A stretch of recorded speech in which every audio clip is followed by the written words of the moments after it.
오늘 우리에게 주시는 하나님의 말씀은 전도서 7장 1절에서 14절 말씀입니다.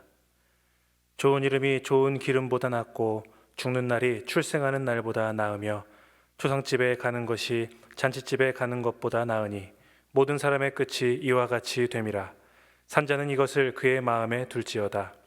슬픔이 웃음보다 나음은 얼굴에 근심하는 것이 마음에 유익하기 때문이라. 지혜자의 마음은 초상집에 있으되 우매한 자의 마음은 혼인집에 있느니라. 지혜로운 사람의 책망을 듣는 것이 우매한 자들의 노래를 듣는 것보다 나으니라. 우매한 자들의 웃음소리는 솔 밑에서 가시나무가 타는 소리 같으니 이것도 헛되니라. 탐욕이 지혜자를 우매하게 하고 뇌물이 사람의 명철을 망하게 하느니라. 일의 끝이 시작보다 낫고 참는 마음이 교만한 마음보다 나으니 급한 마음으로 노를 바라지 말라. 노는 우매한 자들의 품에 머무름이라. 옛날이 오늘보다 나은 것이 어찌미냐 하지 말라. 이렇게 묻는 것은 지혜가 아니니라. 지혜는 유상같이 아름답고 햇빛을 보는 자에게 유익이 되도다. 지혜의 그늘 아래에 있음은 돈의 그늘 아래에 있음과 같으나 지혜에 관한 지식이 더 유익함은 지혜가 그 지혜에 있는 자를 살리기 때문이니라. 하나님께서 행하시는 일을 보라. 하나님께서 굽게 하신 것을 누가 능히 곧게 하겠느냐. 형통한 날에는 기뻐하고 공고한 날에는 되돌아 보아라. 이 두 가지를 하나님이 병행하게 하사 사람이 그의 장래일을 능히 헤아려 알지 못하게 하셨느니라. 아멘. 오늘 본문은 우리에게 새로운 가치의 개념을 설명하고 있습니다. 상식적인 사고 속에서 좋은 것과 나쁜 것이 구분이 되고 선호하는 것과 불호하는 것이 또 구분이 될 것입니다. 그런데 우리가 익히 알고 있는 그 좋은 것의 개념을 완전히 뒤바꾸어 놓고 있습니다. 1절을 보실까요? 좋은 이름과 좋은 기름이 비교되고 있습니다. 이게 무슨 의미인지 의아해 하실 텐데요. 1절 하반절인 죽는 날이 출생하는 날보다 나으며 이 부분과 함께 연결하여서 우리가 생각해 봐야 합니다. 여기서 이름은 실제 불리는 그 이름을 의미하지 않습니다. 좋은 이름, 나쁜 이름을 누가 정의할 수 있겠습니까? 이름이라 함은 먼저는 그 사람의 평판을 의미합니다. 즉 한 사람의 인생의 흔적을 확인하는 것이죠. 호사유피 인사유명, 호랑이는 죽어서 가죽을 남기고 사람은 죽어서 이름을 남긴다라는 속담을 우리가 잘 알고 있습니다. 이것과 비슷한 의미로 생각하시면 되겠습니다. 함께 비교해 볼 부분인 이 좋은 기름, 이것은 기쁨과 풍요를 의미합니다. 좋은 기름으로 상징되는 이 풍요를 살아가면서 누리는 것이죠. 그런데 전도자는 그것보다 이름이 낫다라고 말하는 겁니다. 출생한 날보다 죽는 날이 나은 것처럼 살아생전의 풍요로움보다 죽은 이후에 어떤 사람이었느냐라는 흔적이 더욱 중요하다라고 말하고 있습니다. 이름은 히브리어로 쉔이고요. 기름은 히브리어로 쉐멘입니다. 유대인들은 이 구절을 읽자마자 언어 유희를 통해서 바로 깨닫게 될 것입니다. 지금 잘 먹고 잘 사는 것보다 죽음 후에 어떻게 그 사람이 기억되느냐, 이것이 삶의 진정한 평가구나라는 것을 유대인들은 읽으면서 바로 알았겠죠. 우리에게 주는 첫 번째 가치의 반전은 삶과 죽음 중 어디에 가치를 두고 살아야 하며 어떻게 지금 내가 살아가고 있는지를 고민하게 합니다. 여러분은 지금 어디를 바라보고 계십니까? 또 어떤 가치를 향하여 살아가고 계십니까? 최근 교회에 장례가 많았습니다. 빈소에 가게 되면 고인의 삶에 대해서 들을 수 있는 시간들이 주어지는데요. 기억에 남는 어떤 한 분이 있었습니다. 생전에 지역의 어려운 분들을 계속해서 오랜 시간 지속적으로 지원을 하였고 또 가난하여서 학업을 이어가기 어려운 그 학생들에게 학비를 장학금 형식으로 계속해서 도와주며 보이지 않는 곳곳에 선행을 끼치며 살았던 그 삶의 이야기를 들었습니다. 설교를 준비하면서 그분이 떠올랐습니다. 나눌 수 있는 그분의 풍요로움, 그 재정이 부러웠던 것이 아니라 지극히 작은 자, 도움이 필요한 사람들을 발견하고 그들에게 손을 내밀어 줄 수 있는 그 따뜻한 그 마음이, 그 삶이 너무나 부러웠습니다. 좋은 기름보다 이름이 남아 그분이 어떤 가치를 갖고 살았는지 후손은 물론이고 그 자리에 이 예배에 참석한 많은 이들이 그 귀한 마음들을 확인하고 배우게 되었습니다. 또 다른 장례 예배에 참여하고 유족들을 위로하러 모인 그 성도들도 인생의 유한함을 배우면서 내가 지금 뭐에 몰두하고 있는지를 반성하고 본향을 향해서 나아가는 그 나그네임을 깨닫게 됩니다. 초상집에서 죽음이 언제든지 우리를 향해 찾아올 수 있음을 배우고 또 스스로 재정비할 수 있는 기회로 삼게 되는 것이죠. 3절의 배경도 계속해서 장례식장입니다. 슬픔과 얼굴에 근심하는 것은 곧 장례식장에서 애통하는 것을 말합니다. 죽음의 자리를 통해서 자신의 한계를 깨닫고 또 겸손해지지요.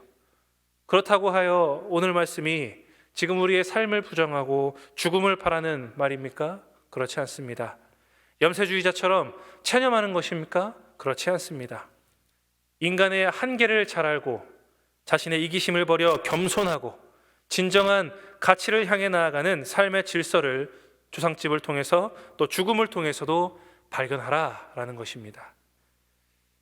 여러분, 만약 삶의 너머를 바라볼 수 없다면 지금의 즐거움과 평안과 행복과 풍요를 최고의 가치라고 말할 수 없습니다. 오히려 죽음을 통해서 삶의 너머를 발견하고 고민하여서 나를 바로 세우는 것이 더욱더 가치 있는 것입니다. 그래서 출생이 죽음보다, 웃음이 울음보다, 좋은 기름이 좋은 이름보다 더 낫다는 세상의 가치와 방식을 전복시키는 것입니다. 이어서 5절부터를 보시면 지혜로운 사람의 책망이 우매한 자의 노래보다 낫고, 또 7절에 권력과 선물을 경계해야 하며, 또 12절에 돈의 그늘보다 지혜의 그늘에 있어야 함을 말해주고 있습니다. 앞서 생명과 죽음의 대조를 통해서 세상이 좋다고 말하는 그 가치의 반전을 살펴보았는데요, 이어지는 내용들도 역시 세상이 말하는 것들, 그 좋은 것들, 그 가치들을 뒤집는 내용들이 나오고 있습니다. 똥밭에 굴러도 이승이 낫다라는 말이 있죠. 누가 평온한 그리고 잘 되는 그 삶보다 힘들고 또 죽기를 바라겠습니까? 울기보다는 웃고 싶은 게 당연할 것이고, 좋은 이름을 남기는 것보다 그것도 좋지만 일단 지금 내가 잘 살기를 바라고 있고, 책망받기보다는 칭찬받고 좋은 소리, 좋은 노래를 듣기를 원하는 것이 우리의 마음이겠죠.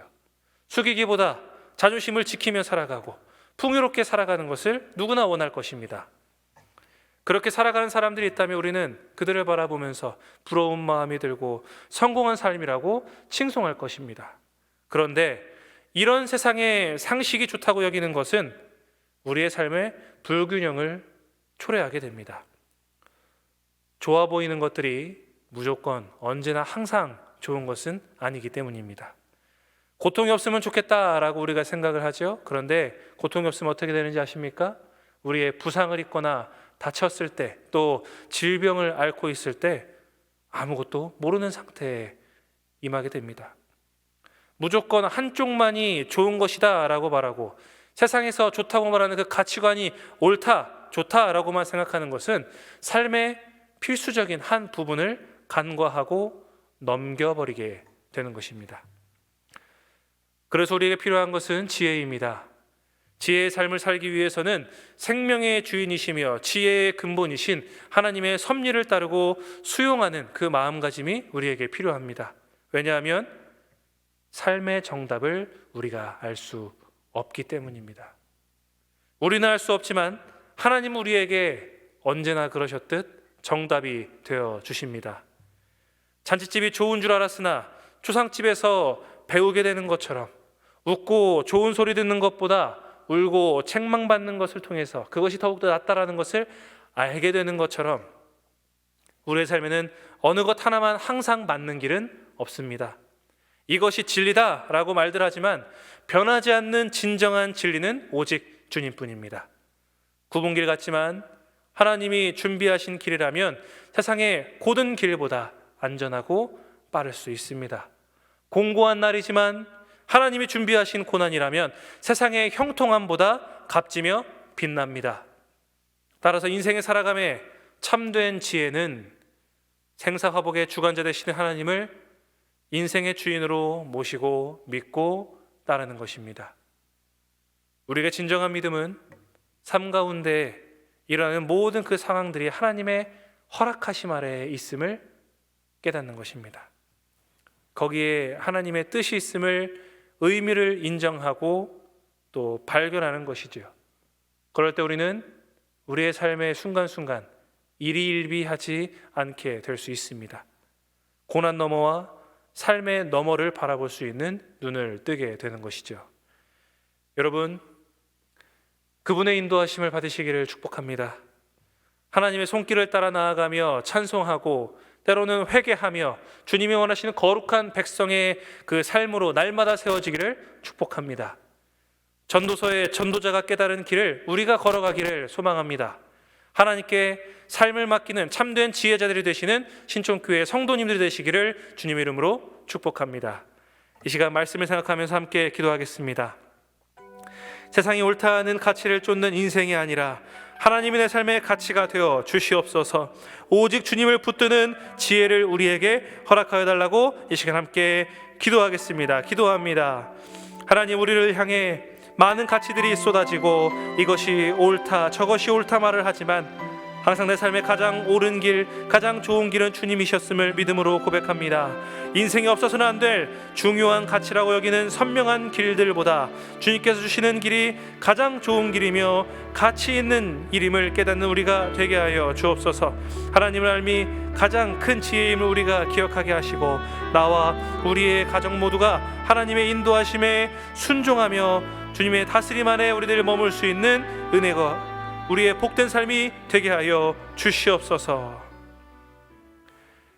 이제는 우리 구주 예수 그리스도의 은혜와 하나님 아버지의 무한하신 사랑하심과 성령님의 감화 감동 교제하시는 은혜가 일희일비하는 신앙이 아닌 그 어떤 상황 가운데에서도 소망하시는 주님을 붙들며 삶을 넉넉히 살아가기를 소망하는 모든 성도들 머리머리 위에, 우리의 가정과 직장과 학업과 자녀 위에 지금으로부터 영원토록 함께 하시기를 간절히 축원하옵나이다. 아멘.